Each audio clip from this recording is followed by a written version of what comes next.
ဟုတ်ကဲ့အမားတို့ရဲ့ Doblet software တွေအကြောင်းကိုမမကတိုးချုပ်ပြောပြမယ်နော် Doblet software လေးမှာဝင်ငွေရှာခြင်းတဲ့သူတွေဒီလိုမျိုးမမတို့မျိုးဝင်ငွေရှာခြင်းတဲ့သူဒီနေ့တရက်စာဝင်ငွေမမဆိုလို့ရှိရင်ဒါ9000ကျော်ပေါ့နော်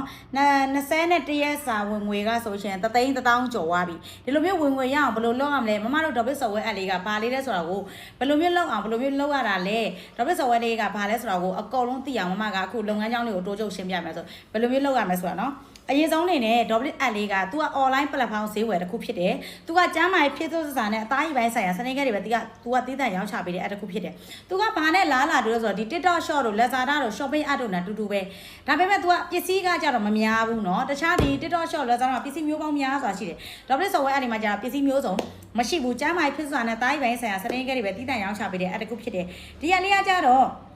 နှမျိုးနဲ့စားလို့ရတမျိုးကကြတော့ပစ္စည်းဝယ်သုံးဝယ်စားလို့ရတမျိုးကကြတော့ဝင်ဝင်ရှာလို့ရတယ်ဒီအလေးကိုဘယ်နေရာမှာရှာလို့ရတယ်ဆိုရှင် GoWay တို့ Apple Store တွေ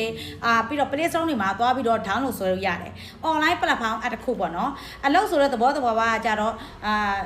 ဘယ်လိုခေါ်မလဲအချိန်ကန့်သတ်ရှိတယ်ဝင်ဝယ်ကန့်သတ်ရှိတယ်စ조사တော့မရဘူးဒါလေးကကြတော့ဒီ app လေးကကြတော့ तू ကအလုံးမဟုတ်ဘူး तू ကအလုံးမဟုတ်ဘူး तू က online ဈေးဝယ်အဲ့တစ်ခုเนาะ तू ကိုစ조사ရင်စ조사တော့ရတယ်ဒီ app လေးမှာကြတော့ဝင်ဝယ်ရှာခြင်းတဲ့သူတွေစီးပွားရေးလုပ်ရှင်တဲ့သူကကြတော့ဘယ်လိုလုပ်ရမလဲဆိုတော့ပြီးတော့ပစ္စည်းဝယ်သုံးခြင်းတဲ့သူကဘယ်လိုမျိုးလုပ်ရမလဲဆိုတော့မစာပြောပြပြမယ်เนาะအရေးဆုံးအနေနဲ့ဒီ software app လေးကိုစိတ်ဝင်စားတဲ့သူတွေဝင်ဝယ်ရှာခြင်းတဲ့သူက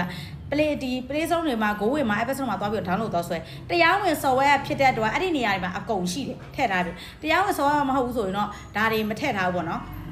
အဲ့တော့အခွန်ကားတွေဆောင်းတာဖြစ်တဲ့ဒီ software လေးကို DROPI ဆိုပြီးရေးနှိမ့်လိုက်တာနဲ့တခါတည်းပေါ်လာနေမယ်အဲ့ဒီမှာသွားပြီးတော့ကိုက download တော့ဆွဲလိုက်ဆွဲပြီးဆိုတာနဲ့ကိုကဘယ်သူနဲ့အကောက်ဖွင့်မှာလဲဓာတ်ရိုက်ဝင်လို့မရသေးဘူးဒီ app တွေကကြတော့တခြား software app တွေနဲ့မတူဘူးပေါ့နော်သူကဓာတ်ရိုက်ဝင်လို့မရဘူးအရင်ဆုံးသွားပြီးတော့ရိုးရိုးအကောက်တော့ဖွင့်ရတယ်ရိုးရိုးအကောက်ဖွင့်ပြီးဆိုတာနဲ့ကိုရီးယားကြိုက်တယ်ဝယ်သုံးကျင်တယ်ဆိုတာနဲ့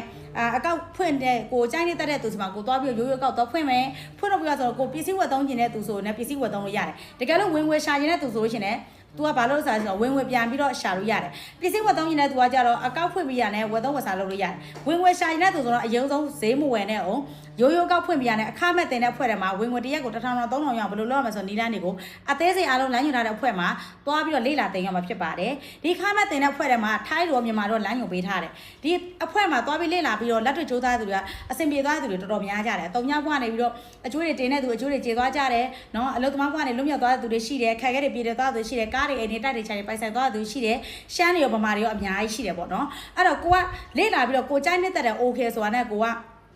ရိုးရိုးဝင်ဝင်ရှာလို့ရတဲ့ ID ကုတ်ကိုယူပြီးတာနဲ့ तू ကစတင်စ조사လို့ရပြီထိုင်းနိုင်ငံမှာ passport ရှိမှရက်တူရသူပဲ Doblet မှာ ID ကုတ်မရှိဝင်ဝင်ရှာလို့မရအဲ့ဒီအတွက်ဆိုလို့ရှိရင်ကိုကြိုက်နေတဲ့ရာ PC တစ်စုံကိုက